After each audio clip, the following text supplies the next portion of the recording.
Hi అండి. Hi friends, ఎలా ఉన్నారు? బాగున్నారా? మీరైతే మీరేం చేసుకున్నారో మాకైతే కామెంట్ పెట్టండి. ఈరోజు వచ్చేసి మన వంట గదిలో బీరకాయ కర్రీ అండి. చాలా చాలా టేస్ట్ ఉంటుంది అన్నమాట.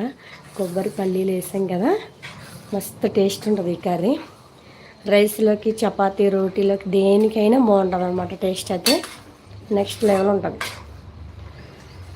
వెజిటేరియన్, నాన్ వెజ్ కాదు, వెజిటేరియన్కి అయితే ఇది ఎక్సలెంట్ అనమాట. చపాతీ, రోటీ, రైస్, రైతా ఎందులోకైనా సరే, మన రాగి సంగటి అట్లా చేస్తారు కదా, ఒక్కొక్కరు ఒక్కొక్క వెరైటీ వండుకుంటారు కాబట్టి వాళ్ళందరికీ కూడా ఈ కర్రీ ఎందులోకైనా చాలా చాలా బాగుంటుందండి.